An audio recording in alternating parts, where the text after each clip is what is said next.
UFC 318, Max Holloway versus Dustin Poirier 3 just ended, and this is going to be my full card UFC 318 post-fight. We're going to talk about Max Holloway retiring Dustin Poirier in the main event. We're going to discuss Paulo Costa getting his first win in years. We're going to talk about Kevin Holland and his Dana White privilege losing rather handedly at the hands of Daniel Rodrigues. We're going to break it all down in this video. Overall, I wasn't all that pumped for UFC 318. There wasn't really meaningful fights on the card, so regardless of how exciting they are, if there's not meaningful fights, I'm not one of these gambling bros. It's like, yeah, man, 10 units of Carli, Judice, bro. But the prelims were rather entertaining when it comes to finishing value. Then after that, it was nothing but decisions in fights that really don't matter in their divisions outside of really the main event. So we're going to break it all down in this video. If you guys enjoy post-fights for UFC cards, make sure to subscribe to the channel and like the video. I would greatly appreciate it. Let's jump right into it. We have Carli Judice versus Nicole Caliari. Carli Judice with a third-round step-in knee to the body TKO. She dominated the entire fight. First and second round, tagging her on the feet. Caliari's looking to get takedown. She's getting sprawled on. Even some top control by Judice. Judice is tagging her on the feet.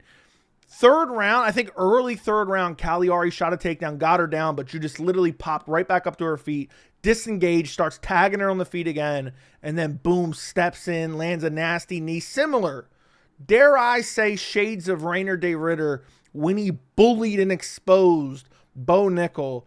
Drops her bad. I think she landed like one hammer fist before the referee finally jumped in. Carli Judice gets it done. Third round TKO to set off a streak of finishes that was absolutely insane for the prelims. And I'll say this, I know a lot of people crap on women's MMA. I even tend to do it too. Carli Judice, interesting prospect in the women's flyweight division. I'm not going to sit here and anoint her as the elite of the elite just yet because she's fighting Caliari, but she looks pretty decent. She looks pretty good everywhere. She's rather skilled. She's well-rounded. Good striking. Her cardio looked good. Her grappling looked really good. Maybe she just overperformed tonight against low-level opposition, but I think she looked really good. I think she could be a quality, potential like top 15 women's MMA fighter in the flyweight division, and she gets the stoppage in the third round. So good win from Carli Judice. Now, the UFC's website is actually broken. So we have Bruno Ferreira versus Jackson McVey. I almost said Carlos McVey. Bruno Ferreira, first round armbar. Fight was mildly competitive while it lasted. Jackson McVey, I think it was like a spin from Ferreira. He jumped on his back, took him down. Bruno Ferreira kind of scrambled out, ended up on top. And I think Jackson McVey then ended up on the back again, scrambling. Bruno Ferreira kind of shucks him off and throws him off onto the ground and then dominates him from there. Was inside control, immediately takes him out, and then right after he takes him out, snatches up an armbar. I mean, it was an incredible submission. I know it's against Jackson McVey, who's got the look of a Kentucky State Fair warrior. If we're being honest right here, this is a Kentucky State Fair warrior. But Bruno Ferreira made him look like a Kentucky State Fair warrior. We'll scroll up on the broken website. Multi-billion-dollar website. Multi-billion-dollar company. Can't get their website together. But yeah, Bruno Ferreira, first round, slick armbar. Nasty armbar. He did exactly what he was supposed to do to Jackson McVey. And really, what are we going to talk about with this fight? Bruno Ferreira gets it done. He beats him. He submits him in the first round. Beautiful transition from full mount to armbar. Shook him off. Jackson McVey, I watched some of his fights outside the organization. He's actually kind of scrappy. And, maybe he would have went out there and, snatched up the neck, had even able to actually cement the back position. But Bruno Ferreira, a very good grappler, shook him off, ended up on top, and eventually found the armbar in the first round. Good win, or good finish from Bruno Ferreira. Next fight on the card. Apparently we're looking at Jackson McVey again, and we're looking at Bruno Ferreira again. Next fight on the card. Now the website's back to working again. We have Ryan Spann versus Łukasz Brzeski. Another submission. I think we had 3 submissions in a row, if I'm not mistaken. Yeah. Ryan Spann wins via first round guillotine. Ryan Spann tags him with a right hand early, then got an easy double leg, starts looking for an arm triangle. Łukasz Brzeski scrambles. He ends up like stacked up against the fence, starts getting beaten up against the fence, got full mounted up against the fence, beaten up against the fence. And then I think Ryan Spann went for an arm triangle again. It looked tight, But Brzeski was able to scramble out. Then he starts scrambling back to his feet. Ryan Spann latches up a guillotine, subs him in the first round. Superman Spann lighting it up at whatever, the Smoothie Arena or whatever the hell it's called. Spann gets it done against a bummy heavyweight. Again, I know people always bitch and moan like, Joey, you're too negative, man. These fights were fire, bro. We have lots of finishes, bro. Look, I don't mind meaningless fights that are exciting, but they can't be the entirety of the card, especially a pay-per-view card. So Ryan Spann gets it done. He submits Łukasz Brzeski. I believe that's Ryan Spann's first heavyweight win. I believe that's Łukasz Brzeski's 8th loss in a row. That's an exaggeration. I don't remember exactly what it is. But Ryan Spann, he didn't have to go long. It was only 2 minutes and 47 seconds because 3 more seconds here, maybe 13, Ryan Spann's probably gassed out because he has no cardio. Now, that's an exaggeration because he didn't do much, but tagged Brzeski on the feet when he needed to. Took him down with ease, latched up a guillotine. I thought Brzeski was going to be able to scramble back up when he was able to get out of that arm triangle. That arm triangle looked tight as well, but Spann latched up that guillotine and made him frantically tap. Good win from Ryan Superman Spann. Next fight on the card, Jimmy Crute. I clicked on Marcin Prachnio. Jimmy Crute. Oh, now I'm clicking on the wrong. You got to be kidding me. Oh, website's fixed? Hold up. Wait a minute. Website might be fixed. Look, website's fixed now, boys. We don't have too big Bruno Ferreira and Jackson McVey. Anyway, next fight on the card. Jimmy Crute versus Marcin Prachnio. Jimmy Crute gets a win. He gets a win, man. Jimmy Crute with an armbar. That's crazy. So 3 straight subs, 2 of them are arm bars. Insane. I mean, I didn't think Jimmy Crute looked all that good against Marcin Prachnio. I mean, he got easy takedowns, did some damage. I think he got a double leg takedown first, did some little bit of damage. Prachnio worked his way back up and stayed in the clinch, got tripped down. Jimmy Crute at one point was looking for a guillotine up against the fence. And then eventually drags Prachnio back down towards the end of the round. Prachnio's all turned up on his hands and knees. And then just rolls and it's like, here, take my arm. It was very bizarre. I mean, horrible decision-making from Prachnio. And Jimmy Crute just latched it up. Prachnio tried to survive desperately. But Jimmy Crute pulled the Charles Oliveira, Tony Ferguson, put the arm. Not only did he have full extension with the foot across the face, he then put the arm underneath his armpit and was hyper-extending the elbow of Marcin Prachnio. And eventually Prachnio finally taps out. It was filthy. It was absolutely filthy. So Jimmy Crute finally gets a win for the first time. I think, 5 years. I think it was 2020 the last time Jimmy Crute got a win, if I'm not mistaken. 2019 maybe even. But yeah, I expected him to get the win here. I still don't think it was all that impressive. But he gets it done. And he gets it done via armbar. And we have 2 or 3 straight subs in a row, which was absolutely insane. 2 of them being armbars in upper weight classes, light heavyweight and heavyweight. But Jimmy Crute gets it done. Striking looked okay. Grappling looked okay. Prachnio's kind of old and not really that good. But yeah, I'm happy to see Jimmy Crute back in the win column on a pay-per-view prelims. And yeah, that's it. There's not really much to say about Jimmy Crute getting it done. Next fight on the card, we have the featured early prelim. We have Adam Fugitt versus Islam Dulatov. Islam Dulatov worked him over, man. It looked incredible. I'm not going to be one of these guys that sees one fight and is like, oh my God, man, he's the future. But Dulatov does look very impressive.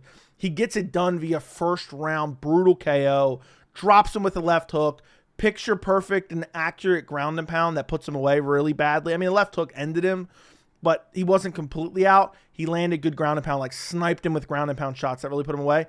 Prior to that was tagging him on the feet, landing right hands, landing a couple knees, I believe, as well. There was one inside leg kick that took Dulatov off his feet. Fugitt shot a couple takedowns. A couple of them he was in close, but Dulatov just shut him down. Was able to stuff the takedowns and was just waxing him on the feet. I think there was 2 hard right hands. And then the end of the fight, they were trading at range. Dulatov lunges in with a left hook. It reminded me of another left hook KO, but I can't think of what it is. If you guys remember, let me know. Maybe I'm thinking of the Poirier BSD. Is maybe what I'm thinking of, the finish there. That's kind of what it looked. I mean, it was a nasty left hook. Fugitt was down bad, and then Dulatov just swarmed him with ground and pound shots right on the chin and put him away. I think this guy's an interesting prospect at welterweight. Again, he beat Fugitt. Fugitt is not the top of the division. He's not even close to he's not even top 20. Probably not even top 35. Okay, now we're getting into the weeds a bit. But Dulatov went out there and made him look like a scrub. And I think Dulatov has a well-rounded skill set. He has a nasty finish on Dana White's Contender Series. He took on Fugitt, who has a decent, well-rounded skill set. Went out there, put him away, finished him in impressive fashion in the first round, and continue this crazy finishing streak on the prelims. But yeah, Dulatov gets it done, super impressive, and puts Fugitt away in the first round. Next fight, okay, on the card. The first regular prelim, we have Ateba Gautier versus Robert Valentin. I'm not sure Valentin landed these two strikes. I mean, the stats right here, I don't really like to talk about the stats too much. I'm not sure that he landed these two shots. I'm really not sure that he landed these two shots. Gautier. There was a couple fights on the card like this. Gautier really bullied him badly. Walked him down and beat the dog shit out of him. I think it was a left hook, then a big right hand. Hurt him badly early. Then he's like falling all over the place. And Gautier's picking his shots and ripping big shots upstairs. And Valentin's like calling him on over and over and over again. And Gautier's remaining calm, keeping his composure and just tagging with big shots. Starts ripping to the body, starts ripping uppercuts. Literally was bullying him and just walking him down and wrecking him. And Valentin had nothing to offer. Literally was just falling all over the place. And I'm trying to remember the finishing sequence. He beat him so badly. I mean, there were so many exchanges. I'm trying to remember what it was. Was it a step-in knee? Let me see if of course, Tapology doesn't have it. I think he might have landed a knee and then just started swarming him up against the fence, and then he just crumbled to the ground, and the referee steps in. But nonetheless, beyond the specific finishing sequence, Gautier bullied him. I don't remember two shots from Valentin. I don't remember. Gautier looked super athletic. The power looked unbelievable. The composure looked good. He's a young, interesting prospect in the middleweight division. I would pick Gautier to beat the dog shit out of Bo Nickel right now. Man, Valentin's is he's like a family dollar Yuri Prohaska. And honestly, I don't think he had any chance against Gautier. I mean, this was originally on the main card. Probably would have been better than some of the main card fights, to be quite honest. But yeah, Gautier went out there, brutalized him in the first round to get the finish. That was how many finishes in a row? 1, 2, 3, 4, 5, 6. 6 finishes in a row, followed by nothing but decisions. 6 finishes in a row, followed by nothing but decisions. But anyway, let's move up the card. We have Francisco Prado versus Nikolai Veretennikov. Veretennikov wins via decision, split decision.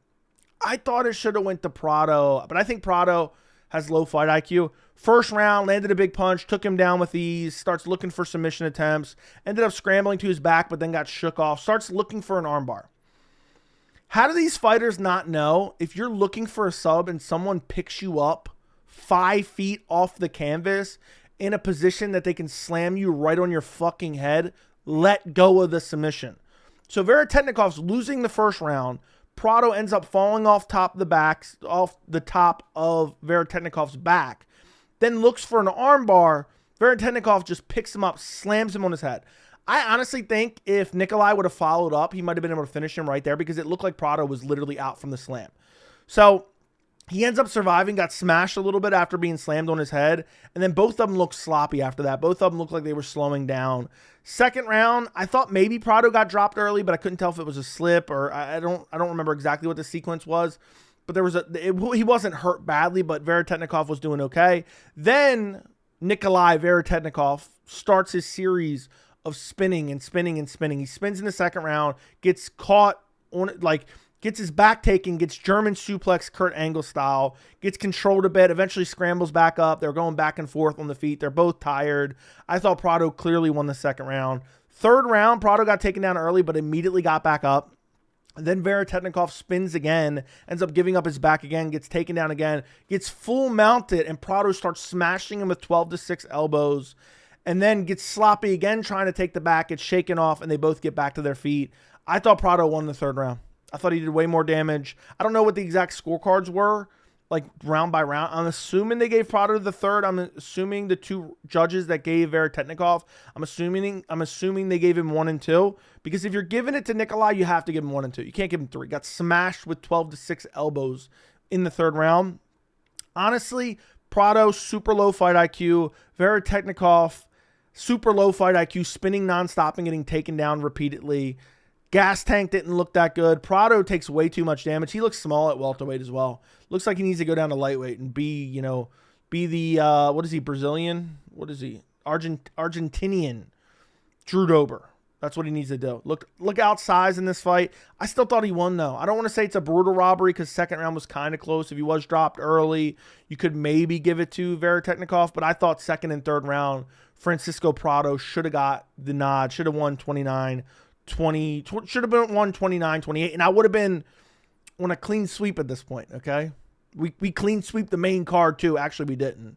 But we're going to get to that in a second. But, yeah, I thought Prado should have got the decision. But he held onto the armbar. That caused him to lose the first round. Second round was close. I think Prado was clearly the better fighter, though. I'll leave it at that. He loses the split decision. All right, next fight on the card. Fight of the night, Marvin Vettori, Brendan Allen. This was a good fight. I really enjoyed this fight. Brendan Allen, the admitted child abuser, wins via unanimous decision. First round was crazy. Allen tagged him early, had him hurt, was kicking him to the body, got him down, starts smashing him with hammer fist, looks for a rear naked choke.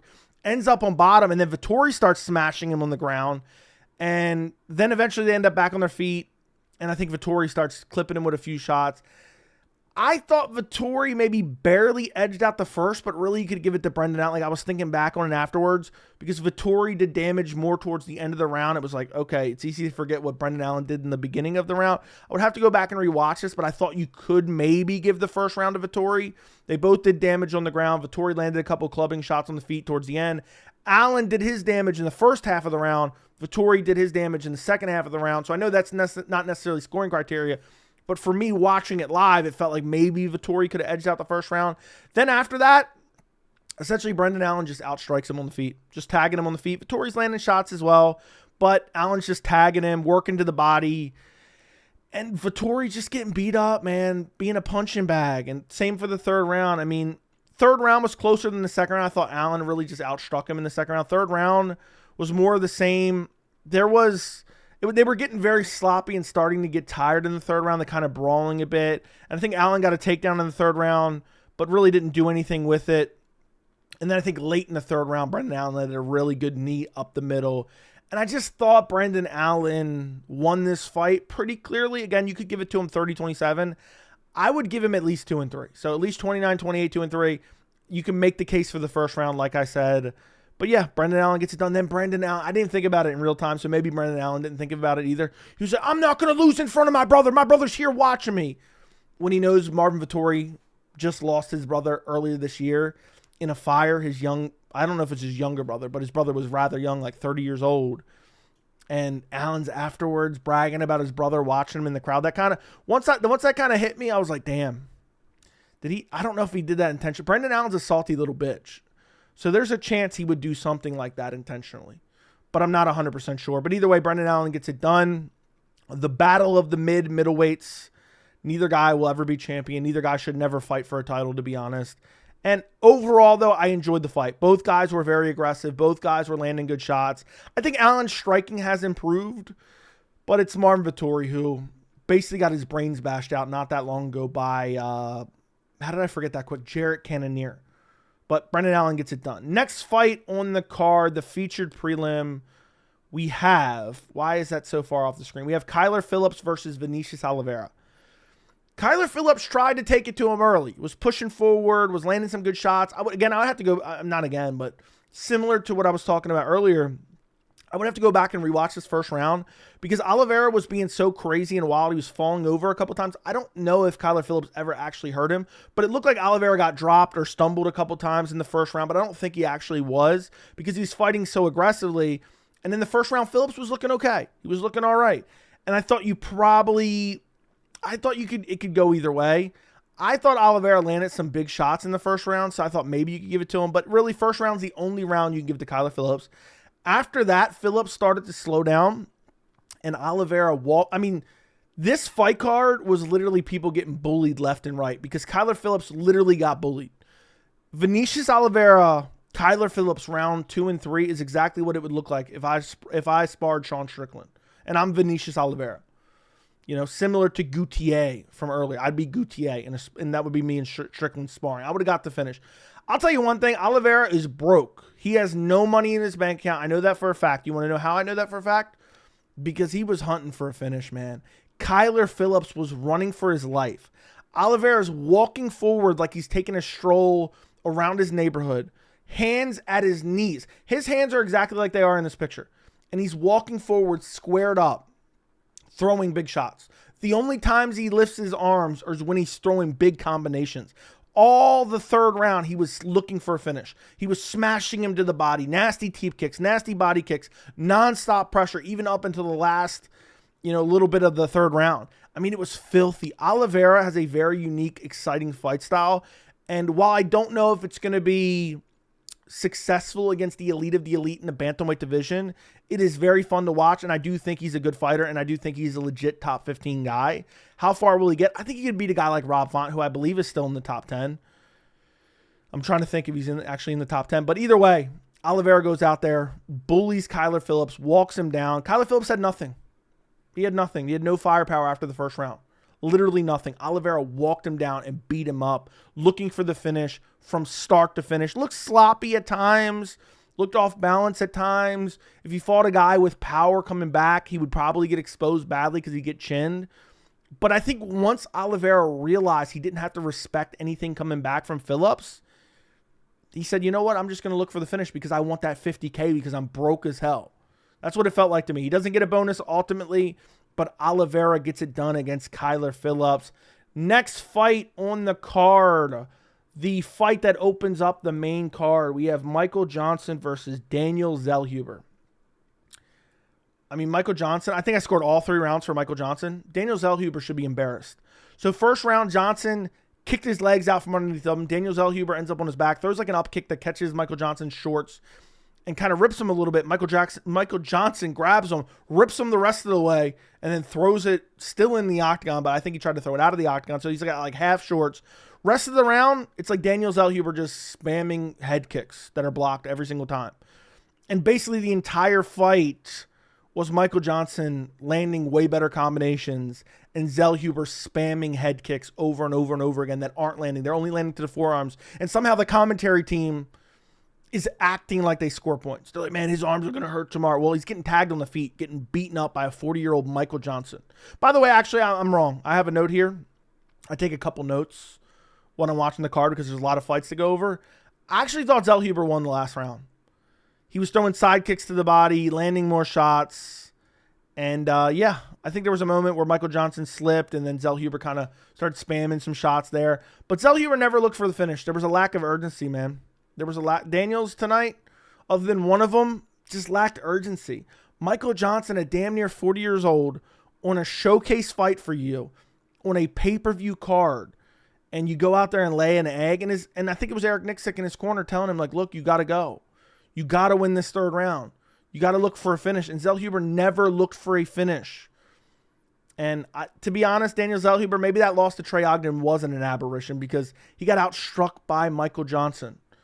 And all he did was spam head kicks. And then a little bit too late in the third round, throwing side kicks, throwing oblique kicks, keeping the range, mixing stuff together. I mean, if you're just going to spam one technique over and over and over again, you're probably going to lose at the highest level, even against a guy who's fading like Michael Johnson. And then Zellhuber in his corner was like, man, Michael Johnson's way too fast, man. So he was like, he didn't know what to do. Michael Johnson outstruck him. I think, did he drop him at one point? Let me actually look real quick. I think, yeah, dropped him in the second round. I knew I was forgetting something. It was a right hand. Dropped him in the second round. Clipped him bad. And then Michael Johnson started to slow down after that. I think it was his cardio. And, yeah, I mean, if you're getting dropped by Michael Johnson, who's damn near 40 years old, it's not a good look, especially when you're a young, up-and-coming prospect. Michael Johnson gets it done via unanimous decision. I think one judge had the 30-27. 2 judges had a 29-28, but I'm not 100% sure on that. Anyway, up the card. And I'm done. UFC's website's still broken. Anyway, we'll deal with that when we get to it. Dan Ige versus Patricio Pitbull. Slow fight. Really slow fight. I had it 2-1 for Pitbull. Pitbull won the first 2 rounds, basically low kicking. And I think I got a takedown on Ige in the first, but Ige never really got any control time. There was like a stalemate where he was in like a front headlock position. Danny Ige really didn't do anything, and Patricio didn't do anything. And I thought Pitbull won the first round, but just by chopping the legs. Second round, there was some back and forth. Pitbull, I tagged him with, I think it was a right straight. Kind of stumbled him a little bit, and then Pitbull went after him, like tagging him up against the fence. Then got an easy takedown, but didn't really do much with it. Pitbull clearly won the first and second round. Then the third round, Pitbull started to slow down. Was landing some decent shots. Shot a takedown. There was like a leg entanglement. And then Danny Ige just stayed on top of him for the majority of the last minute of the third round when he needed a finish. Oh, by the way, I'm forgetting this. Danny Ige landed like a knee to the face early in the third round that busted Pitbull open and then never really went after him.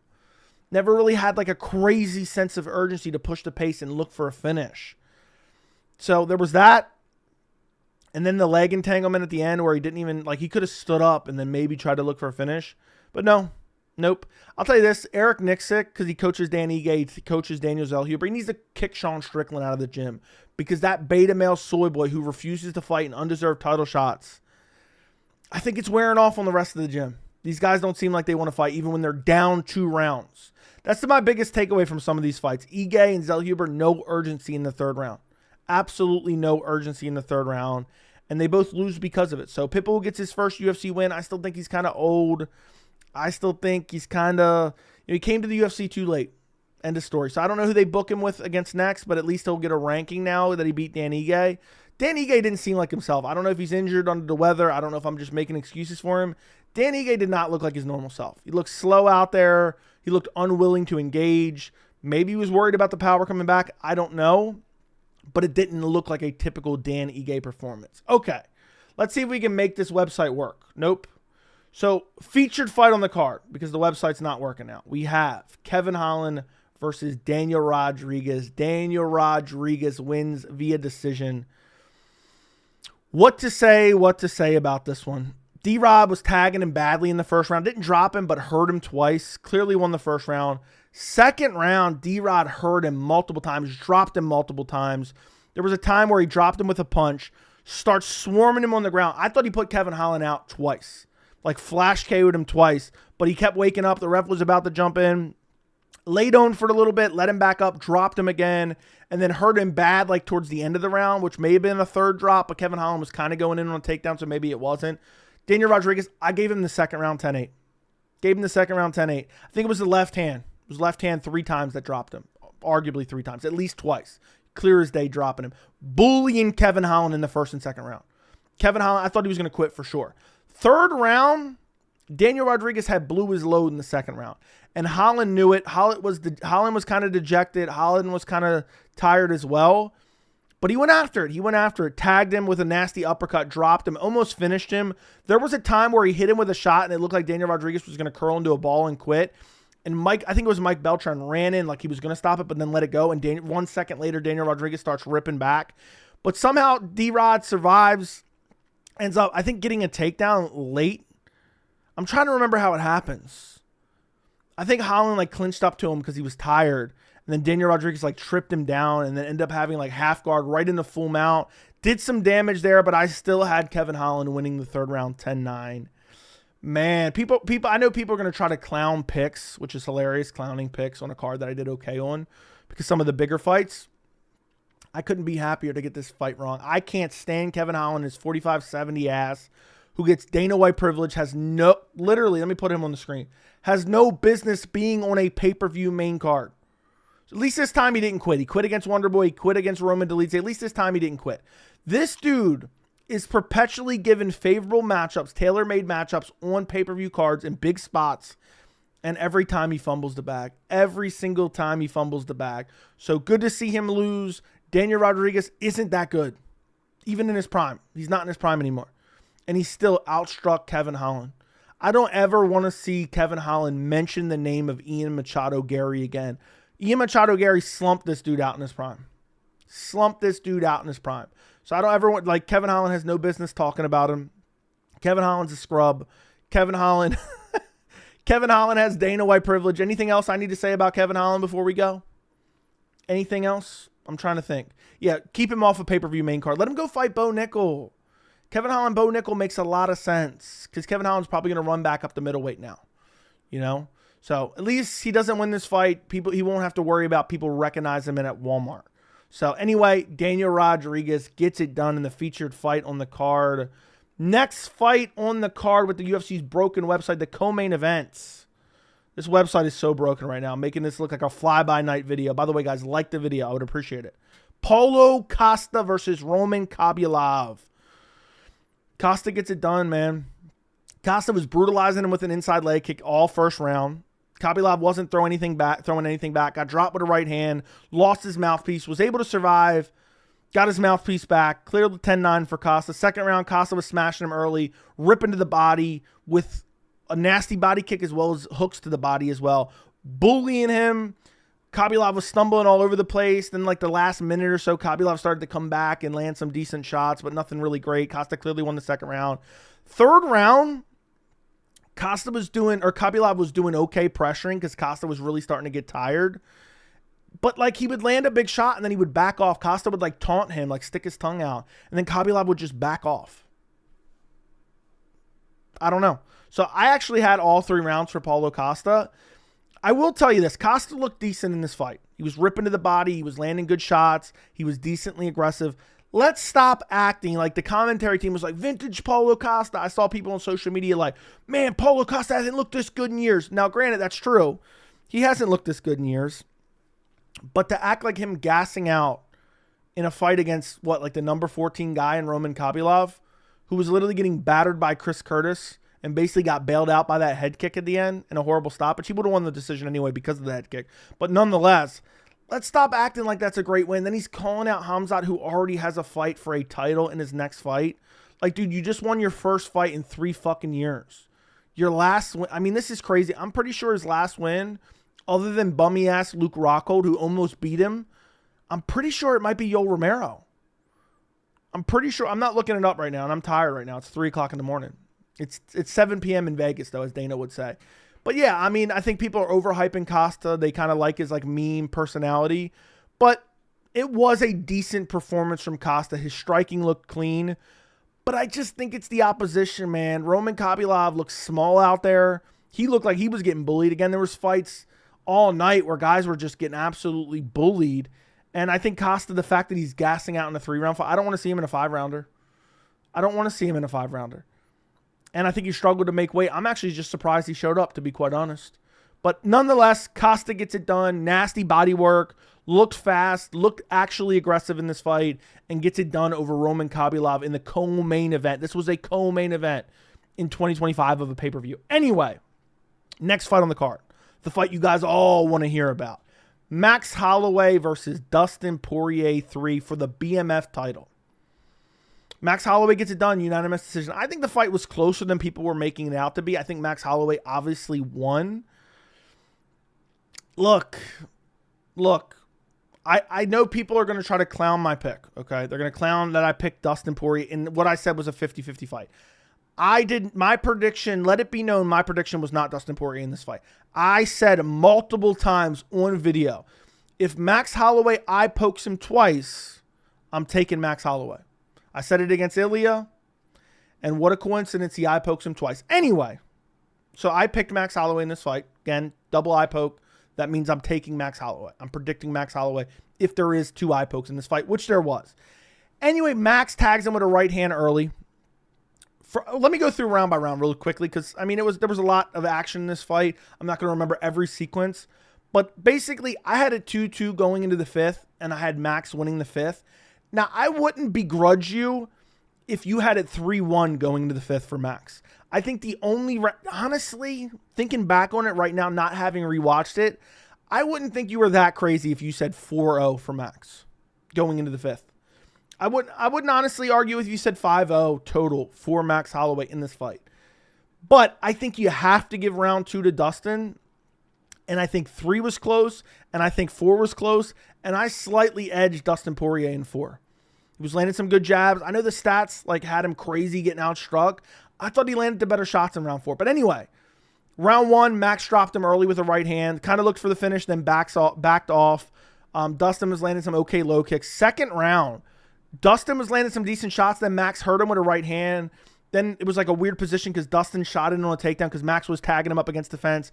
Dustin shot in on a takedown, ended up on his knees, and the next thing you know, it was kind of giving up his back, but then he was full mounted. Max was smashing him on the ground. Then somehow Dustin survives that, gets back up, tags Holloway on the feet, hurts him badly, and jumps a guillotine. Dude, you're in your retirement fight. You're pulling a guillotine again. Anyway, pulls the guillotine, had him in like a mount for a second, starts smashing him with elbows. And what's crazy is Dustin heard the horn, but Herzog didn't. If Dustin would have kept going for like the 5 seconds that Herzog let the fight go past the horn, there's a chance Poirier could have got a second round TKO after the bell. It would have been a massive controversy. But anyway, Dustin isn't able to get him out of there. I thought Dustin won the second round just off that. Did way more damage. Almost got him out of there. Where Holloway tagged him up on the feet, but really wasn't able to like have him in like, you know, almost a finishing sequence, even though he kind of was. So I could understand you saying, I could understand the argument for Holloway getting round 2. 3 and 4 were back and forth. Early in round 3, Holloway was kind of slow, and he was still obviously dealing with the effects from the damage. There was an eye poke from Max in the 3rd round. It was the first of the 2 eye pokes from Max Holloway. I thought it was close, but I scored it for Max. I thought round 4 was close, but I scored it for Dustin. Dustin kind of got away from the jab, man. He was landing the jab in the 3rd. The 2nd and 3rd was started really pumping that jab and landing. But Max was just too much, man. For every 2 punches Poirier was throwing, Max was throwing 4. Round 5 was kind of close, but man, Max was just slamming the body kicks. The entire fight, Max was slamming the body kicks. I can't believe I haven't mentioned that up until this point. The body work of Max Holloway in this fight was unbelievable. Was ripping to the body, ripping upstairs, slamming body kicks. There was one time where Poirier was kind of out of position, and Max ripped a body kick right to the hip of Dustin.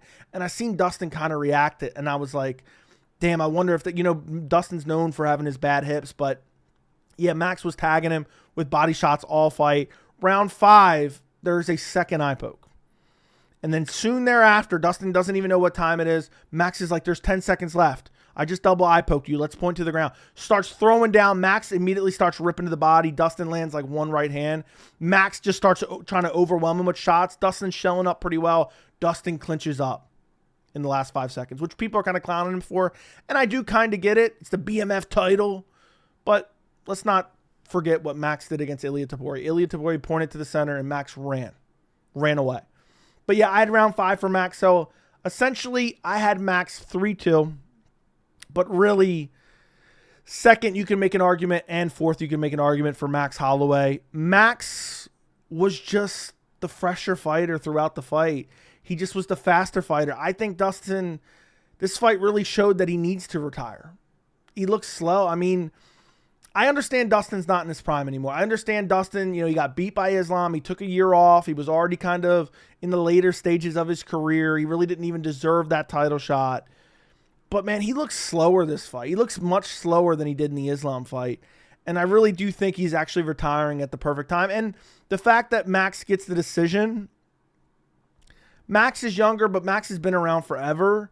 And, like, it's not like if Dustin would have got flatlined. I mean, don't get me wrong. Max was schooling him on the feet at points in time where he was just like making Dustin look like a bobblehead. Was just, I mean, Max actually looks better at lightweight. People have been saying that for a while, but we haven't seen him really stay there. I guess he's going to stay there now. He looked bigger than Dustin, but Max was tagging him with good power shots, and Dustin just wasn't eating them. Like, I get it. You can say, well, Holloway up a weight class has way more power. Look, I don't think Dustin's chin is what it once was. He's been through a lot of wars. He's getting closer to 40. And, you know, this is kind of the equivalent to Chuck Liddell, Tito Ortiz 3. Dustin and Max fought in their primes. Dustin won. Dustin and Max fought when Dustin was closer to his prime and Max was kind of beginning. Dustin won. This one, Max was in his prime and Dustin wasn't. Not that close to his prime, at least, even though he still looked decent. And it showed. It showed. The variety of attack from Max Holloway, the body work, going right upstairs afterwards. He was spamming the head kick as well, probably because of that Justin Gaethje head kick KO. He was spamming that nonstop. He was giving Dustin too many things to think about. Dustin's reflexes just aren't what they once were. And Max Holloway showed a crazy variety of attacks. He was spamming that head kick over and over and over again, probably because of that Gaethje KO from 2 years ago. And Max Holloway just was piecing up the body. The body of Dustin was super red. Now, don't get me wrong. Dustin had his moments. It goes to decision. He gets the retirement. And at least he doesn't get flattened out cold in front of his entire family. But, man, it was just, it showed me it's time for Dustin to retire. It really did. Because there's only young, hungry guys coming up in the lightweight division. And I just don't think Poirier is going to be able to stick around the top 5 for much longer. So Max gets a quality win at lightweight. I don't think it's that great because, again, it's borderline chocolate LT to Ortiz 3. But Max gets it done. He's talking about Topuria again. Dude, Topuria already embarrassed you, and Dana's actually entertaining that thought. I have no desire to see that. I think Topuria schools Max in a rematch, even at lightweight. But Max is a fan favorite. People are going to be clowning on this video because, Joey, you're just a Max hater. I've been a believer in Max since he came into the UFC. But Dustin Poirier's kind of over the hill. He double eye poked him. Maybe if that didn't happen, it's no coincidence. 2 eye pokes against Justin Gaethje, he wins. 2 eye pokes against Dustin Poirier, he wins. 0 eye pokes against Ilia Topuria, he loses and gets absolutely destroyed and embarrassed. By the way, undisputed BMF. Undisputed BMF. Talk about a complete embarrassment. Fake WWE title. Hate the BMF title. Max Holloway should be embarrassed to parade around with that fake ass belt. Hate it. Will never like the BMF belt no matter what. It's a fake cheesy WWE belt. But nonetheless, Max Holloway gets it done. The fight to book is him versus Charles Oliveira. They both got wrecked by Ilia Topuria recently. They're both in the top 5 of the lightweight division. Would love to see Oliveira Holloway too. They fought long time ago. Oliveira had an esophagus injury, I believe. And so we really didn't get to see it conclusively play out. Would love to see it again, both as former champions. They could throw the BMF title on the line, which is a humiliation to the sport. But yeah, I think that's the fight to make. Dustin gets his send-off. They built this card around him. I think Dustin, had he won, he would have fought again. They would have probably dangled a Topuria fight out there for him or something along those lines because Poirier does have drawing power, but Max retires and Max touches him up on the feet and just rocks him multiple times. It's not, I'm telling you right now, it's not Holloway's godly power. People are going to say that's a hater remark. It's not Holloway's godly power. It's the fact that Poirier is getting touched clean because he doesn't have the reflexes he once did. And his chin isn't what it once was because it's taken so much damage over the course of his extensive MMA career. So Holloway gets it done. Unanimous decision in the main event of UFC 318. Overall, I know people are going to try to hype up this card. Card was kind of shit. Got to be honest. Got to be honest. I mean, it was okay. It was okay. There were some fun fights. There were some decent finishes. I'm not going to sit here and hype up this card. I cannot wait for UFC 319. Dricus du Plessis, Khamzat Chimaev. I cannot wait. I can be positive about that one. Let me know what you guys think. Like the video, subscribe to the channel, and thank you so much for watching.